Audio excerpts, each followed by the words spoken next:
Bismillah walhamdulillah wa salatu wassalamu ala rasulillah wa ala alihi wa sahbihi wa amma ba'd. Assalamu alaikum wa rahmatullahi ta'ala wa barakatuh. So today inshallah we're continuing with our Names of Allah series, and today we're going to be talking about the name of Allah, Dul-Faadil. Now of course this brings up the discussion, is this really a name of Allah or not, Dul-Faadil? Some scholars would disagree with this, but it's a difference of opinion. The main reason is that I want to cover it is, number one, because it's definitely throughout the Quran and Sunnah. It's mentioned multiple times. Also because since it is one of the names of Allah, potentially we should cover it. And thirdly, because subhanAllah, it's really fascinating how Allah Ta'ala talks about or uses this particular name in the Quran, and so I thought this was worthy of exploration. So Dul-Faadil can be translated as the possessor of bounty, the one who gives more than what is asked for, more than what he needs to give. The word Dhu means the possessor of, the one who owns something, and Fadl, and the plural being Afdal, means virtue, blessings, or blessings, and an increase in good. So the name of Allah, Dul-Faadil, is mentioned 13 times. But it's interesting the way it's mentioned. So Dul-Faadil, the possessor of bounty, with the alif lam, Dul-Faadil, alif lam, al-Faadil, is mentioned 6 times. Whereas Dhu Fadlin, the possessor of unlimited, all kinds of bounty, is mentioned 7 times. So 6 and 7, and you get 13. I'd like to take a look at these different ways that they are used in the Quran so we can get an appreciation of how Allah Ta'ala describes himself as Dhu-Faadil. It's going to take a minute, inshallah ta'ala, but hopefully you'll see where it's going near the end, inshallah ta'ala. So first and foremost, it seems that Allah Ta'ala uses this name of Allah, Dul-Faadil, as for the one that has alif lam after it, for example, any kind of goodness. When Allah Ta'ala sends goodness to people, Allah says, مَا يَوَدُّ الَّذِينَ كَفَرُوا مِنْ أَهْلِ الْكِتَابِ وَلَا الْمُشْرِكِينَ أَنْ يُنَزَّلَ عَلَيْكُمْ مِنْ خَيْرٍ مِنْ رَبِّكُمْ وَاللَّهُ يَخْتَصُّ بِرَحْمَتِهِ مَنْ يَشَاءُ وَاللَّهُ ذُو الْفَضْلِ الْعَظِيمِ. Neither those who believe from the people of the scriptures nor the polytheists wish that any good should be sent down to you from your Lord. They don't want to see any khair whatsoever. But Allah says what? But Allah selects for His mercy whom He wills, and Allah is the possessor of great bounty. So the first context we're seeing is what? Receiving any kind of good is from Allah. It is a mercy from Allah. So that's the way Allah Ta'ala is using this concept of, or this name of, Dul-Faadil. The second one is more specific. It's guidance. Allah Ta'ala mentions what? قُلْ إِنَّ الْهُدَى هُدَى اللَّهِ, that indeed the guidance, say that indeed the true guidance is the guidance of Allah. أَن يُؤْتَ أَحَدٌ مِثْلَ مَا أُوتِيتُمْ أو يحاجوكم عند ربكم قل إن الفضل بيد الله يؤتيه من يشاء والله واسع عليم يختص برحمته من يشاء والله ذو الفضل العظيم.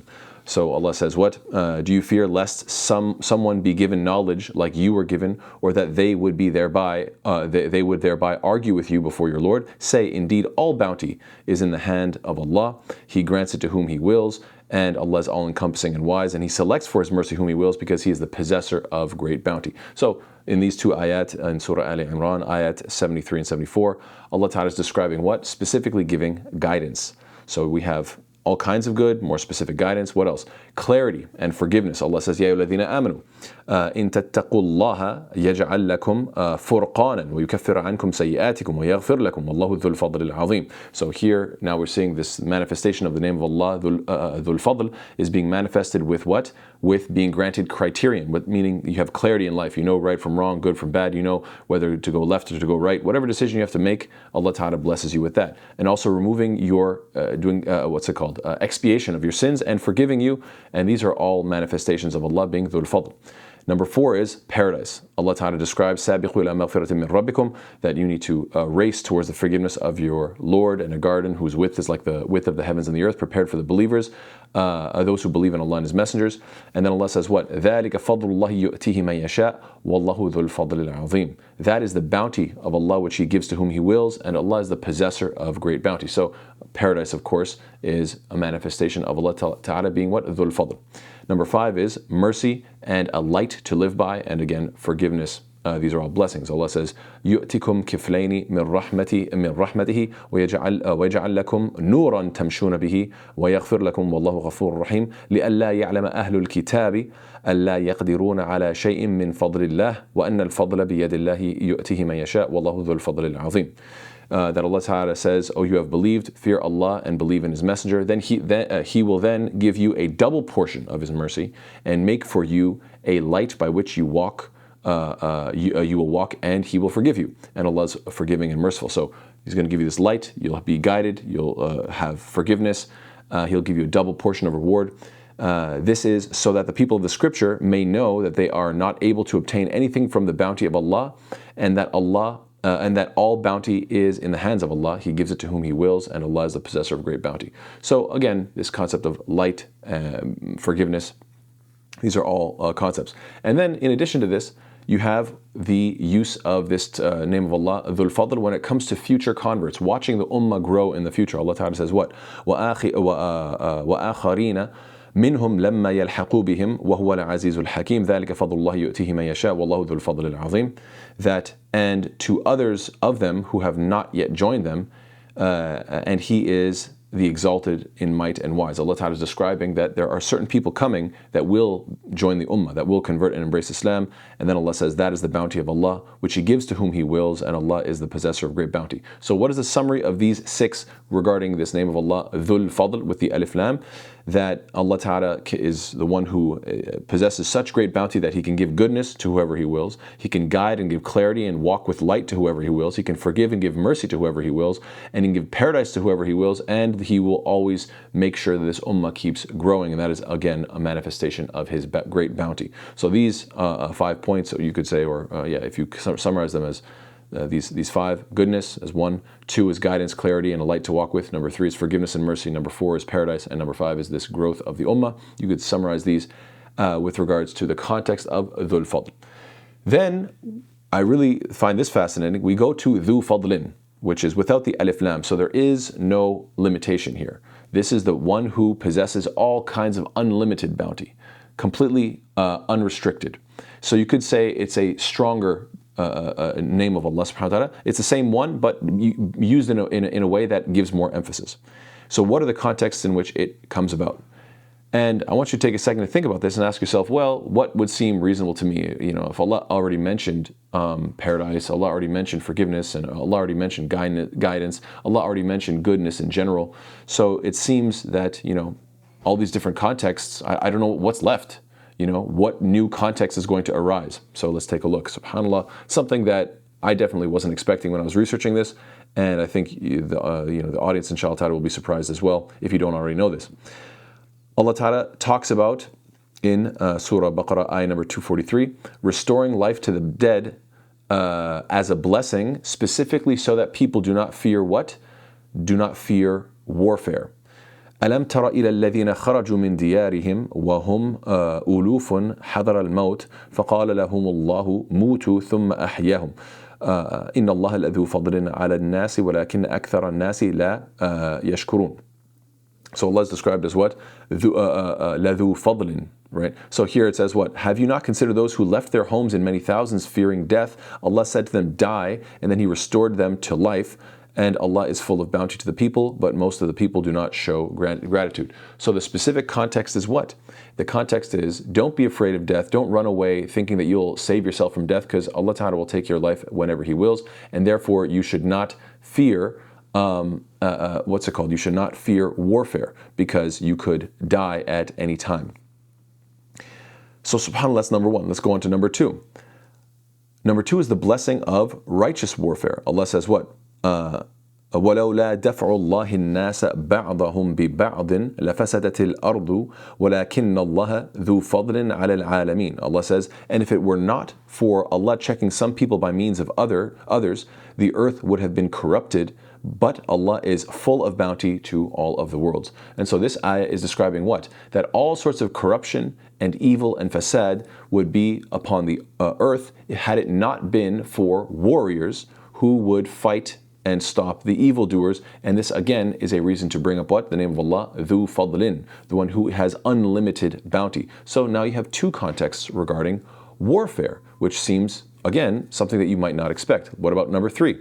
This is in Surah Al Imran, ayah number 152. Allah says what? Allah is describing how He's forgiving the believers who disobeyed the Prophet ﷺ in the Battle of Uhud, because they disobeyed him. Why? For the love of the war booty. They wanted to go get the ghanima, the war booty, from the fallen soldiers, from their enemies, and so they left their post. There's a very well-known story of the Battle of Uhud. Allah Ta'ala says, مِنْكُم مَّن يُرِيدُ الدُّنْيَا وَمِنْكُم مَّن يُرِيدُ الْآخِرَةَ ثُمَّ صَرَفَكُمْ عَنْهُمْ لِيَبْتَلِيَكُمْ وَلَقَدْ عَفَا عَنْكُمْ وَاللَّهُ ذُو فَضْلٍ عَلَى الْمُؤْمِنِينَ. Among you are some who desire this world, and among you are some who desire the hereafter. Then he turned you back from them defeated, that he might test you, and he has already forgiven you, and Allah is the possessor of bounty for the believers. So yes, this is describing forgiveness, but specifically forgiveness for who? For the warriors who made a mistake. They had good intentions, but then they slipped up. They became more distracted by this dunya. But still, the context is warfare. It seems quite consistent and remarkable. Then what's the next one? The fourth is Surah Ali Imran, ayah number 147, where Allah Ta'ala is talking about what? The blessing of having the courage to confront the enemy in war and then come back unharmed. Again, warfare. Allah Ta'ala says what? فَانْقَلَبُوا بِنِعْمَةٍ مِّنَ اللَّهِ وَفَضْلٍ لَمْ يَمْسَسْهُمْ سُوءٌ وَاتَّبَعُوا رِضْوَانَ اللَّهِ وَاللَّهُ ذُو فَضْلٍ عَظِيمٍ. So they returned with favor from Allah and bounty, no harm having touched them, and they pursued the pleasure of Allah, and Allah is the possessor of great bounty, of unbounding, of unlimited bounty. So when is this? Having the courage to go face the enemy and actually coming back without having any sort of damage done to you. So subhanAllah, that is 4 different contexts, 4 different instances in which Dhu Fadlin, the one who has unlimited bounty, is specifically addressing who? The warrior, or specifically addressing the context of warfare. I personally find this truly remarkable. I was shocked by this. There are a number of other instances, like for example, Allah Ta'ala describes halal provisions, and Allah says, the context is talking about what? Halal provisions, that Allah Ta'ala blesses you with halal rizq. Inna Allah la dhu fadlin ala nasi walakinna aktharahum la yashkurun. This is in Surah Yunus, ayah number 60. Furthermore, Allah says, talks about what? The promise of Allah's victory will be fulfilled. When Allah Ta'ala describes what in Surah 27, which is Surah An-Naml, ayah number 73, وَإِنَّ رَبَّكَ لَذُو فَضْلٍ عَلَى النَّاسِ وَلَكِنَّ أَكْثَرَهُمْ لَا يَشْكُرُونَ. But indeed, your Lord is full of bounty for the people. And again, this is the context of what? Giving victory. So this is now a 5th instance in which we're seeing that the context has to do with warfare. And then the last one is in Surah Ghafir, ayah number 61, where Allah Ta'ala is talking about the alternation of night and day. الله الذي جعل لكم الليل لتسكنوا فيه والنهار مبصرا إن الله لذو فضل على الناس ولكن أكثر الناس لا يشكرون. It is Allah who made for you the night that you may rest therein, and the day giving sight. Indeed, Allah is full of bounty to the people, but most of the people are not grateful. So subhanAllah, yes, of course, there is the context of halal provisions and food. There is the alternation of night and day. But it seems the vast majority of the context regarding Allah Ta'ala being the one who has unlimited blessings and bounties is specifically for what? For the context of warfare and for victory for the sake of Allah. I think this is truly remarkable and something worthy of consideration. And then when it comes to Fadlullah, this is another statement that is mentioned many times that's connected to this concept. Fadlullah means the virtue of God, Allah's virtue. And what are some of the virtues that Allah Ta'ala describes as His Fadl? For example, Allah says what? Being unapologetic. Allah Ta'ala says what? أذلة على المؤمنين أعزة على الكافرين يجاهدون في سبيل الله ولا يخافون لومة لائم ذلك فضل الله يؤتيه من يشاء. That the believers are who? They are humble towards the other believers. They are powerful against the disbelievers. They strive in the cause of Allah and do not fear the blame of the critic. This is the favor of Allah. So again, subhanAllah, what is the fadl of Allah Ta'ala? This ability to fight fi sabilillah, to fight, to stand up for what's right, to have courage, and to be strong and a warrior. SubhanAllah, this is being described as the fadl of Allah, the great virtue from Allah subhanahu wa ta'ala. And then in addition to that, you have what? You have revelation. And Allah Ta'ala describes how it's such a blessing that you want to rejoice in it. Allah Ta'ala says, قُلْ بِفَضْلِ اللَّهِ وَبِرَحْمَتِهِ فَبِذَلِكَ فَلْيَفْرَحُوا هُوَ خَيْرٌ مِمَّا يَجْمَعُونَ. Allah Ta'ala says, what? Say, it is the bounty of Allah and His mercy. In that, let them rejoice. It is better than what they accumulate. فَرِحِينَ بِمَا آتَاهُمُ اللَّهُ مِنْ فَضْلِهِ. That Allah Ta'ala says, rejoicing in what Allah has bestowed upon them of His bounty. This is again referring to what? Sending revelation. Allah Ta'ala also says what? وَالَّذِينَ آتَيْنَاهُمُ الْكِتَابَ يَفْرَحُونَ بِمَا أُنزِلَ إِلَيْكَ. And the believers amongst those who we have given the scripture previously rejoice at what has been revealed to you, O Muhammad sallallahu alaihi wasallam. So several ayat about the fadl of Allah is guidance, and it's something that needs to be rejoiced and celebrated. The fact that Alhamdulillah, Allah Ta'ala sent us revelation. Other contexts include what? For example, Yusuf alayhi salam talking about following the tradition of his forefathers, the blessing of knowing that your father and your father's father and your father's father, all of them were upon the truth, and you get to inherit from that. وَاتَّبَعْتُ مِلَّةَ آبَائِ إِبْرَاهِيمَ وَإِسْحَاقَ وَيَعْقُوبَ ما كان لنا أن نشرك بالله من شيء ذلك من فضل الله علينا وعلى الناس. That Allah says, and I have followed the religion of my forefathers, Abraham, Isaac, and Jacob, and it was not for us to associate anything with Allah. That is from the favor of Allah upon us and upon the people. Furthermore, you have many different contexts regarding what striving for paradise, being the blessing of Allah, the ability to earn through your own hands, working hard. Allah Ta'ala says, وَابْتَغُوا مِن فَضْلِ اللَّهِ. Go out and seek the blessing of Allah. That means what? Go out and seek Allah Ta'ala's provisions. Same thing. وَآخَرُونَ يَضْرِبُونَ فِي الْأَرْضِ يَبْتَغُونَ مِن فَضْلِ اللَّهِ. So these different contexts imply what? You should be the fadl of Allah. Allah's great bounty and virtue is that you should be celebrating revelation, that the fact that you can work and earn on your own. But again, you have this concept of what? Being a warrior, being an unapologetic warrior, being able to stand up for what's right and fight those who are wicked and tyrants. SubhanAllah. Again, probably a context that a lot of us weren't expecting. Final few points, inshallah ta'ala, I want to mention Allah ta'ala, how He used this sentence, لَوْلَا فَضْلُ اللَّهِ. Had it not been for Allah's virtue. What would we look like had it not been for Allah's virtue? Let's see the different times, because this sentence, لَوْلَا فَضْلُ اللَّهِ, had it not been for Allah's virtue. This statement is mentioned multiple times in the Quran. What contexts do they come in so we get a concept and a flavor of this idea? Allah Ta'ala says, وَلَوْلَا فَضْلُ اللَّهِ عَلَيْكُمْ وَرَحْمَتُهُ لَاتَّبَعْتُمُ الشَّيْطَانَ إِلَّا قَلِيلًا. And had it إِلَّا قَلِيلًا. And if not for the favor of Allah upon you and His mercy, you would have followed shaitan except for a few. So number one, had it not been for Allah's virtue, we would have been following shaitan. Number two is what? Having clarity how to judge cases. وَلَوْلَا فَضْلُ اللَّهِ عَلَيْكَ وَرَحْمَتُهُ لَهَمَّتْ طَائِفَةٌ مِّنْهُمْ أَن يُضِلُّوكَ. Had it not been for the favor of Allah upon you and His mercy, a group of them would have determined to mislead you. Allah Ta'ala in Surah An-Nur talks about having clarity how to judge cases and how to deal with slander. وَلَوْلَا فَضْلُ اللَّهِ عَلَيْكُمْ وَرَحْمَتُهُ وَأَنَّ اللَّهَ تَوَّابٌ رَحِيمٌ. Many different ayat, and again Allah says, وَلَوْلَا فَضْلُ اللَّهِ عَلَيْكُمْ وَرَحْمَتُهُ فِي الدُّنْيَا وَالْآخِرَةِ لَمَسَّكُمْ فِيمَا أَفَضْتُمْ فِيهِ عَذَابٌ عَظِيمٌ. And again, you have وَلَوْلَا فَضْلُ اللَّهِ عَلَيْكُمْ وَرَحْمَتُهُ وَأَنَّ اللَّهَ رَؤُوفٌ رَحِيمٌ. So three different ayat back to back, pretty close to one another, describing what? How to deal with judging a case, how to deal with slander, what are the laws against slander. All these different contexts are coming up in Surah An-Nur. And the final point that I want to mention is what? This idea of tazkiyah. وَلَوْلَا فَضْلُ اللَّهِ عَلَيْكُمْ وَرَحْمَتُهُ مَا زَكَى مِنْكُمْ مِنْ أَحَدٍ أَبَدًا وَلَكِنَّ اللَّهَ يُزَكِّي مَن يَشَاءُ. Allah says what? Had it not been for the favor of Allah upon you and His mercy, not one of you would have been pure, ever. But Allah purifies whom He wills. So subhanAllah, when you summarize all these points, Allah Ta'ala is saying that without Allah's virtue, had it not been for Allah's virtue, number one, you'd be losers, you'd be following shaitan, you'd have no ability to judge legal cases, and you'd be unable to purify your soul and purify your own self. So subhanAllah, this is the virtue of Allah subhanahu wa ta'ala, and this is why the Prophet ﷺ would make this dua. When he would go to bed, he would, as he was lying down, he would say, Alhamdulillah alladhi kafani wa awani wa at'amani wa saqani walladhi manna alayya fa'afdala.